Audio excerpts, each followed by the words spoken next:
Os erros mais comuns para definir metodologia de pesquisa, o primeiro são variáveis mal definidas. Então, quando você vou medir, acontece muito, por exemplo, na economia, né? Vou medir o PIB dos países, e aí você não sabe que existem 2 ou 3 tipos diferentes de PIB, com 6 ou 7 medições diferentes, e algumas delas apontam para coisas completamente distintas, né?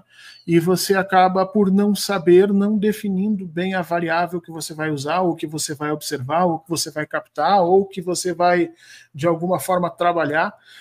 E esse é o principal problema que a gente tem nas hipóteses, né? E, obviamente, nas metodologias também. Então, cuide para dizer direitinho quais são as variáveis. Aí alguém vai dizer assim, Fernando, mas eu não estou trabalhando com a parte, eu não vou fazer pesquisas quantitativas, eu vou fazer só pesquisas qualitativas.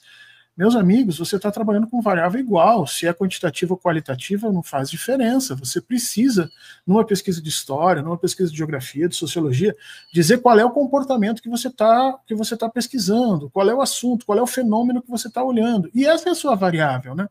E você tem que definir ela direitinho, se ela vai assumir um valor, ou se ela não tem um valor discreto, se ela vai assumir comportamentos diferentes, você tem que entender as suas variáveis. Esse é o primeiro grande problema que a gente encontra. O segundo grande problema da metodologia é você não definir os pontos positivos e negativos daquela metodologia que você está usando, né? Você ter uma consequência da sua metodologia que você não previu, né?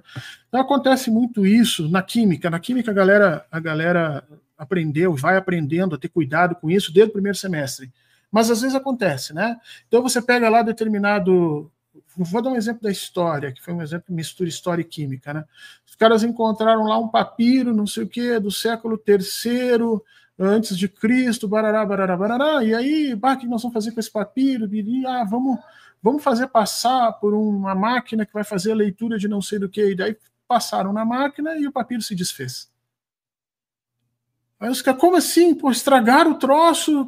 Claro, porque não se deram conta que aquela máquina aumentava a temperatura, ou aumentava ou tirava a umidade, e isso acabou deteriorando a condição do papiro, e o papiro não se manteve. Percebe? Foi uma metodologia que você não conhecia a consequência daquilo que estava colocando em prática, e ela acaba destruindo os resultados que você vai buscar, né?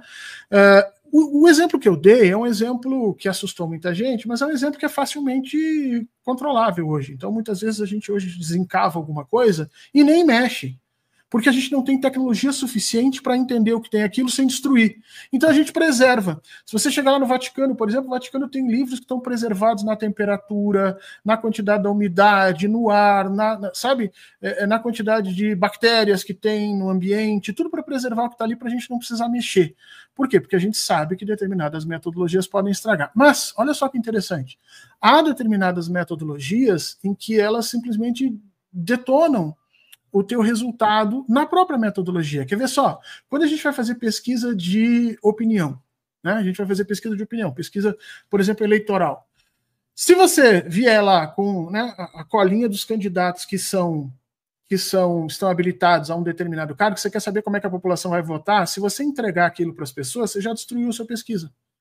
Se você só entregar aquela colinha, você já destruiu a pesquisa. Sabe por quê? Porque hoje a gente descobriu que a maioria das pessoas não quer ser parada para falar sobre questões de política ou questões de sociedade. Então, como ela não quer ser parada e você para ela, ela vai responder com o primeiro que ela olhar. Então, se você entregar uma lista, os primeiros constantes na lista vão ter algo entre 2% a 5% de votos a mais, mesmo que aquilo não significa vontade da população votar nele, simplesmente que é o primeiro. As pessoas querem se ver livre daquilo. Então, nós sabemos hoje que a metodologia, para você, por exemplo, buscar a opinião de voto, você tem que entregar para a pessoa um círculo, normalmente é um círculo, em que todos os candidatos estão dispostos na mesma distância do centro e o círculo virado para baixo. Porque se você já entregar para a pessoa com o círculo virado para cima, de novo, o primeiro lugar que a pessoa botar o olho é o que ela vai dizer. Agora, se você virar voltar para baixo, ela pega, ela desvira, no que ela desvira, ela vai procurar o dela, ela vai ter todo um trabalho de mexer. Então, veja, esse é um tipo de metodologia que hoje a gente sabe, se você aplicar, como se aplicou até os anos 80, gente, os anos 90, era muito comum você utilizar metodologia de pesquisa científica, de pesquisa de opinião, em que você direcionava as respostas. Quer ver outra coisa? Quando você encadeia um questionário, né? Você faz um questionário, como é seu nome? Qual é a sua idade? O que você acha do governo assim? O que você acha do governo assado? Como está vendo como está a inflação? Como está o desemprego? A ordem das perguntas influencia. Se você pode conduzir um questionário para que a pessoa, no final, fique odiando o governo, ou o contrário também, fique adorando o governo. Então, veja, são consequências que as pessoas desconhecem.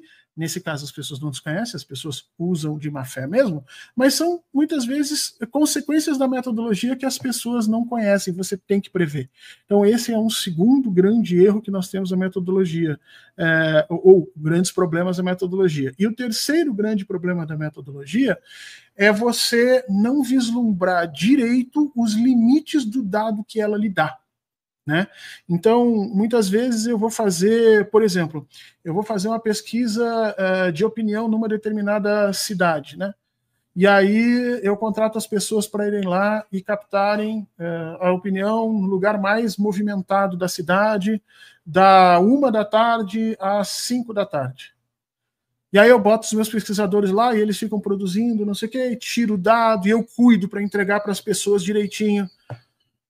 Só que, gente, da 1 às 5, concorda que eu não vou pegar trabalhador? Porque a maioria dos trabalhadores, nesse momento, está nas fábricas produzindo, nos escritórios, trabalhando nas casas das pessoas. Eu estou pegando informação de quem? Da 1 às 5. Eu estou pegando informação de gente que ou tem limites de trabalho distantes, diferentes, ou está desempregada, ou trabalha por si só. Então, veja, eu quando apliquei a minha metodologia, eu já restringi os meus resultados. E se eu não sei disso de antemão, eu acabo achando que aquele meu resultado ele pode ser extrapolado para o todo e eu acabo perdendo essa restrição que a própria metodologia estabeleceu.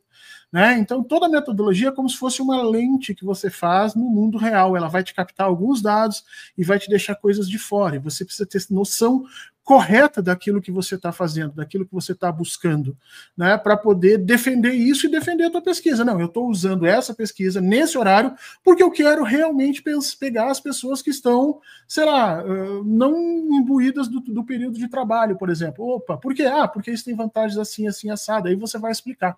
Mas conhecer a sua metodologia é sempre isso. A metodologia, ela vai te fazer um funil. Não são todos os dados reais que vão vir na tua mão a partir da metodologia. Por melhor que ela seja, vai ser sempre enviesada e você tem que conhecer esse viés para poder defender ela no seu projeto.